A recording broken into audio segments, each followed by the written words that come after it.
L'importance du call de kick-off, elle est primordiale. Alors pourquoi je parle de ça aujourd'hui? Parce que comme j'ai pas travaillé, donc j'ai pas construit de process, j'ai pas avancé sur la prospection, ni autre, donc je vais parler de l'importance du call de kick-off. Alors qu'est-ce que c'est le call de kick-off et pourquoi, on n'en entend pas trop parler? Bah, parce que ça prend du temps, parce que des fois c'est pas utile, machin. Si, c'est très utile. Alors le call de kick-off, c'est un call qui va intervenir, après que le client ait payé pour donner une première roadmap. Donc en fait, qu'est-ce que ça permet de faire?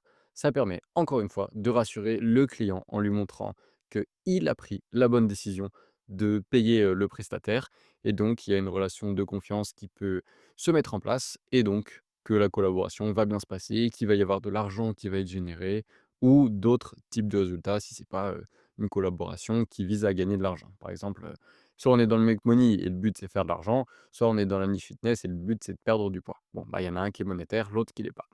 Donc, le call de kick-off, c'est très simple. C'est: «Tu payé, voilà ce qu'on va faire, voilà pourquoi tu as payé et on démarre». En gros, c'est ça. Sauf que il y a plusieurs choses à mettre en place avant de faire un call de kick-off. Pourquoi? Parce que si on fait un call de kick-off, bon, déjà 2 heures après avoir fait le call de closing, ça sert à rien. On pourrait faire un call de kick-off juste après le call de closing, mais moi j'appellerais ça plutôt un call de pré-kick-off. En gros, c'est le call de closing se passe bien, la personne paye directement. Donc, pendant qu'on l'a en appel, vu qu'elle a payé, ben, on peut commencer à lui expliquer, bon, bah voilà, maintenant il va se passer ça, ça, ça et ça, jusqu'au call de kick-off, dans lequel on va voir plusieurs choses. Donc, on pourrait dire qu'il y a deux calls de kick-off. Le call de closing, la personne paye, comme la personne a payé en live, pré-call de kick-off pour lui dire ce qui va se passer dans les prochaines 48 heures et ensuite call de kick-off. C'est pour ça qu'on dit qu'il y en a 2. Enfin, je dis qu'il y en a 2. Peut-être les autres font pas comme ça.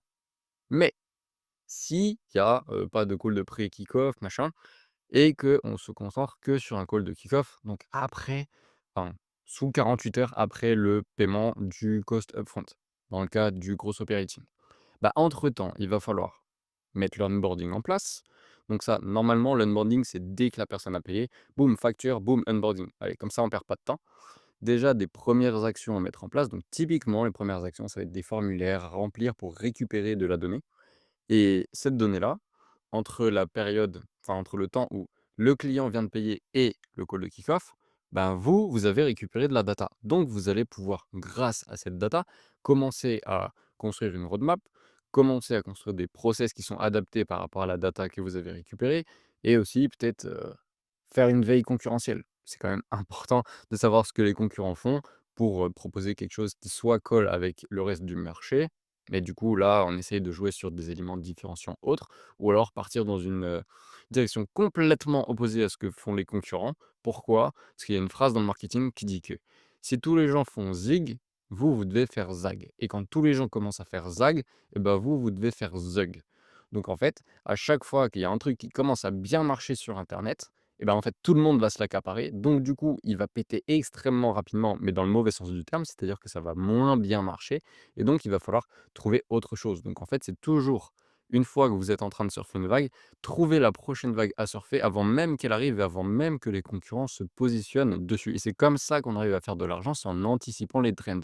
Donc c'est important que grâce à la data que vous avez récupérée entre le moment où le client a payé et le call de kick-off, vous ayez une compréhension globale de l'écosystème dans lequel évolue votre client, c'est-à-dire quels sont ses concurrents, quelle est sa niche et qu'est-ce qu'on propose habituellement, pour soit faire de zig à zag, soit continuer de faire zig, mais avec des éléments différenciants. Donc typiquement, c'est un unfair advantage qu'a votre client et que les autres concurrents n'ont pas, ce qui permet de faire une offre différenciante sur le marché et donc proposer des prix plus élevés ou maximiser des taux de conversion, et cetera. Donc, entre le moment où le client a payé et le call de kick-off, il va falloir créer une roadmap, faire un état des lieux de l'écosystème actuel du créateur, faire un état des lieux de la concurrence actuelle du créateur, proposer des améliorations sur ce qui peut être améliorable. Et bon, j'ai envie de dire c'est tout. Et après, dresser la roadmap, ça je l'avais déjà dit en point 1, mais en fait, la roadmap, c'est bon, bah voilà, on va faire ça et la deadline, c'est ça.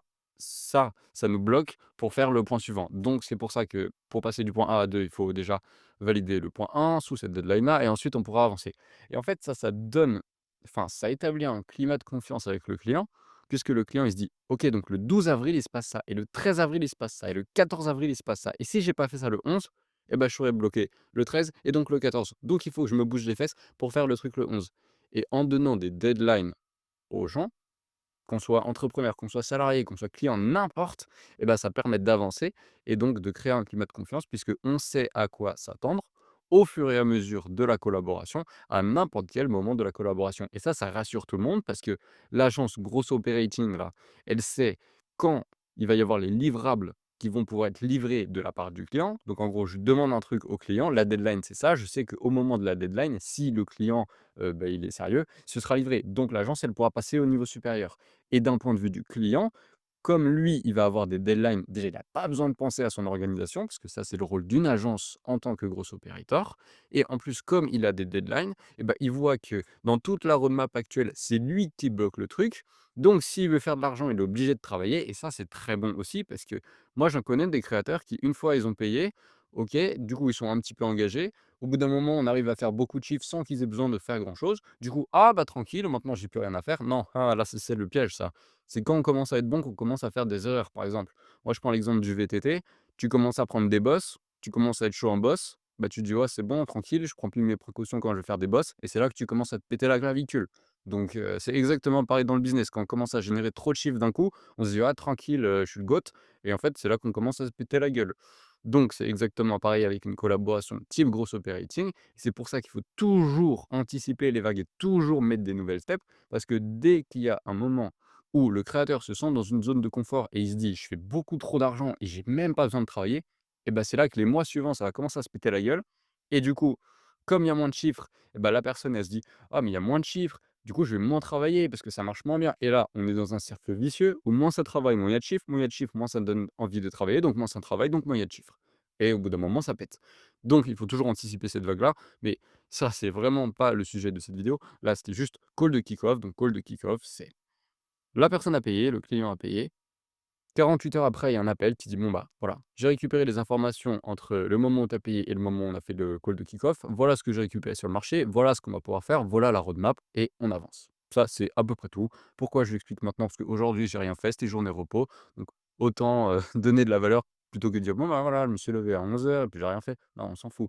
Donc call de kick-off, c'est important.